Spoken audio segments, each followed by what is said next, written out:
Hai, Assalamualaikum warahmatullahi wabarakatuh. Halo semua Sobat Sosius, gimana nih kabarnya hari ini? Semoga harinya selalu menyenangkan dan diberikan kemudahan ya. Kenalan dulu yuk sama aku. Perkenalkan, nama aku Nindi Anjani dengan NIM K8421042, mahasiswa Pendidikan Sosiologi Antropologi FKIP UNS tahun 2021. Adapun tujuan video kali ini adalah untuk memenuhi kriteria penilaian penugasan mata kuliah teknologi pembelajaran yang diampu oleh Pak Gufronuddin, Sarjana Pendidikan Magister Sosial. Oke, jadi hari ini saya akan membahas tentang sedikit materi sosiologi, yakni definisi dan bentuk-bentuk kekerasan.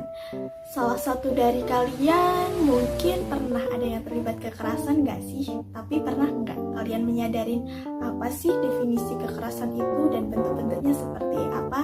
Yuk kita kepoin bersama. Sobat Sosius, sebelum kita masuk ke bentuk-bentuk kekerasan, kita ketahui dulu yuk definisi dari kekerasan itu. Kekerasan atau violent berasal dari bahasa Latin vis yang bermakna paksaan ataupun kekuatan, dan juga latus yang berartikan membawa. Oleh karena itu, secara harafiah kekerasan berarti membawa paksaan ataupun kekuatan. Sedangkan sosiolog Surjono Sukanto mendefinisikan kekerasan sebagai penggunaan kekuatan fisik secara paksa kepada orang lain ataupun barang lain.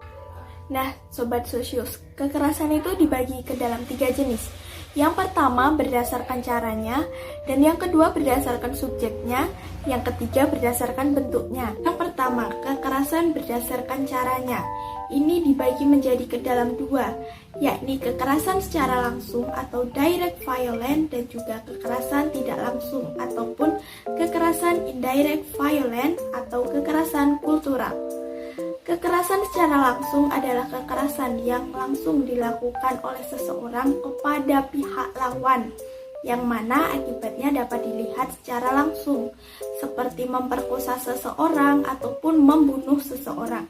Sedangkan kekerasan secara tidak langsung adalah kekerasan yang dapat difasilitasi melalui berbagai sarana, misalnya adalah dengan membuli seseorang ataupun body shaming seseorang. Yang kedua yakni kekerasan berdasarkan subjeknya. Kekerasan berdasarkan subjeknya ini bermakna kekerasan yang berdasarkan seseorang. Kekerasan berdasarkan seseorang ini dapat dibagi menjadi 2, yakni kekerasan individual yang melibatkan satu individu kepada individu lain, misalnya kita mencuri. Yang kedua adalah kekerasan kolektif, yakni kekerasan yang dilakukan dari satu kelompok ke kelompok lain, yang biasanya berhubungan dengan suku, agama, ras, dan antar golongan. Nah, oleh karena itu, hal ini dapat digambarkan seperti ketika ada perang suku Jawa dan suku Lampung. Yang ketiga adalah kekerasan berdasarkan bentuknya, yang dibagi menjadi kekerasan fisik dan juga non-fisik. Kekerasan fisik ini dapat terlihat pada fisik seseorang yang menjadi terluka. Contohnya, dengan dipukul ataupun ditendang. Sedangkan yang kedua, non-fisik. Non-fisik ini dapat dibagi menjadi 2 bagian, yakni verbal dan juga non-verbal ataupun psikologis. Verbal dapat ditunjukkan melalui kata-kata. Contohnya adalah ketika netizen menghujat orang lain. Dan yang kedua adalah psikologis, contohnya ketika kita menatap sinis seseorang.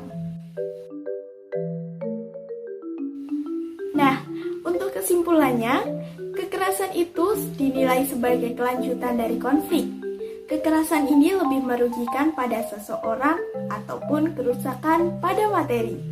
Kekerasan ini dibagi menjadi 3, yakni kekerasan berdasarkan caranya, kekerasan berdasarkan subjeknya, dan juga kekerasan berdasarkan bentuknya. Kekerasan berdasarkan caranya dibagi menjadi langsung dan tidak langsung. Yang kedua, kekerasan berdasarkan subjeknya, yakni individual dan kolektif. Yang ketiga, kekerasan berdasarkan bentuknya dibagi menjadi fisik dan juga non-fisik. Non-fisik ini dibagi menjadi 2, yakni verbal dan juga psikologi. Yuk teman-teman, sebagai sobat sosius yang baik dan taat kepada negara, kita sudah sepantasnya untuk menjaga negara kita ini jauh dari kekerasan. Marilah kita menertibkan suasana yang harmonis. Gak berasa nih Sobat Sosius, kita udah ada di ujung materi aja. Gimana? Sobat Sosius udah pada paham belum sih tentang definisi dan juga bentuk-bentuk kekerasan?